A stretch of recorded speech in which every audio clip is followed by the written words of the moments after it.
আজকে সকালবেলা ব্রেকফাস্ট হবে আলুর দম সাথে রুটি। আর আলু সেদ্ধ করে নিয়েছি, এখানে পেঁয়াজও ভাজি আর দুখানা ডিম ছিল তো সেটাও ভেজে নিয়েছি। দুটো ডিমকেই 4টে করা হবে আর আলুর দমের মধ্যে দিয়ে দেবো। আলুর দম প্লাস ডিমের ঝোল দুটোই হয়ে যাবে। হ্যালো এভরিওয়ান, কেমন আছো তোমরা সবাই? আশা করছি ভালো আছো সবাই, আমরাও ভালো আছি। তো আজকে ভিডিওটা রান্নাঘর থেকেই শুরু করছি। দেখো আজকে না লাউ নিয়ে এসেছে আর এখন করছি লাউ ঘন্ট। আর আগে যে বড়িটা ভাজবো সেটা ভুলে গেছি, তারপরে কিন্তু আর কি অন্য পাশে বড়িটা ভেজে নিয়ে তারপরে এই যে দিয়ে দিয়েছি। আর লাউ ঘন্টটা আমার হয়ে গেছে। আর লাউ কিন্তু খাওয়া পেটের জন্য অনেক ভালো, তোমরা সবাই জানো। আর আজকে চিকেন নিয়ে এসেছে অল্প করে, আর এই যে চিকেনের জন্য আলুটা ভেজে নিচ্ছি। আর একদম না অল্প তেল দিয়েছি, গ্যাসটা কমিয়ে রান্না করছি বলে এতটা তেল লাগছে, কিন্তু মাংস যতটা পরিমাণ সেই তুলনায় তেলটা কিন্তু একটু কমই হয়ে দিয়েছি, কারণ আমি অনেকটাই তেল মশলা দিয়ে খাই যদিও। তারপরে দেখো এখানে স্যালাড কেটে নিয়েছি দুপুরবেলার জন্য। এখানে পেঁয়াজ, গাজর, টমেটো নেই, শসা আর লেবু। তো এই স্যালাড কেটে নিয়েছি। রোজ স্যালাড খাওয়া হয় না, কিন্তু আজকে যেহেতু চিকেন হয়েছে তো সেই জন্য। আর এইদিকে দেখো চিকেনটাও কিন্তু আমার প্রায় হয়ে গেছে, আর একটু ঝোল টেনে নিলে আমি নামিয়ে নেব। আর আজকে না ভেবেছিলাম যে চিকেনের মধ্যে পেঁপে দেবো, কিন্তু আজকে পেঁপে আনেনি, ভুলে গেছে, সেজন্য আলু দিয়েই করছি।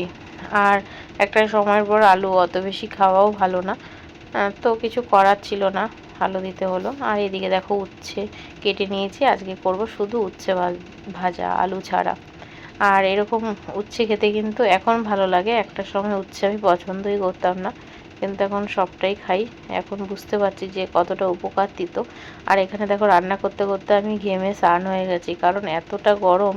আর রান্নাঘরে যারা কাজ করে তারা তো জানোই যে রান্নাঘরে কতটা গরম থাকে। আর এখানে এই যে উচ্ছে ভাজা হয়ে গেছে, আর মাংসটাও কিন্তু আমার হয়ে গেছে।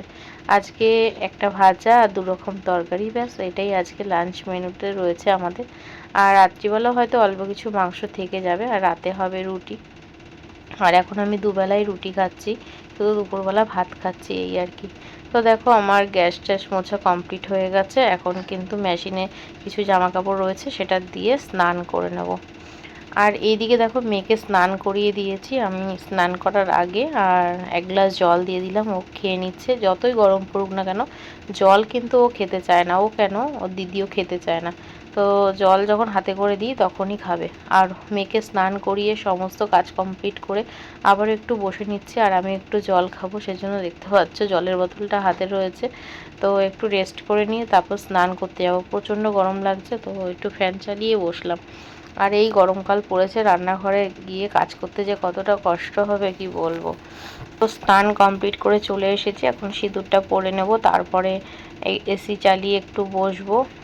প্রচণ্ড গরম লাগছে, আর আমি যেহেতু একদম ওপরে থাকি প্রচণ্ড গরম। এত গরম কিন্তু আগে কখনো পড়তো না, এখন যেরকম গরম পড়ে, কারণ এসিটা তো অনেক বছর ধরে রয়েছে, তেমন না 2-3 বছর ধরে এসিটা রয়েছে।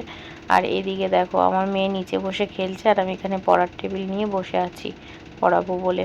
আর এক্সাম রয়েছে জানো তো, তো সেই কারণে। আর একটা এক্সাম যখন হয় সেই পড়াটা পড়ে, আর অন্য পড়াগুলো কিন্তু আবার ভুলে যায়, নতুন করে আবার রিপিট করাতে হয়। এই এক বলে বাচ্চারা সব কিছু মনে রাখে, কোথায় আর মনে রাখে, একটা পড়াতে গেলে আরেকটা ভুলে যাচ্ছে, তারপরে আবার সেই পুরনো পড়াগুলোকে আবার নতুন করে পড়াতে হচ্ছে। এই যে বাচ্চাদের পড়ানো কি এক জ্বালা, যারা বাচ্চা পড়া টিউশন করে তারা তো জানেই, আর সবথেকে বেশি জানে যারা মা আছে ছোট বাচ্চা।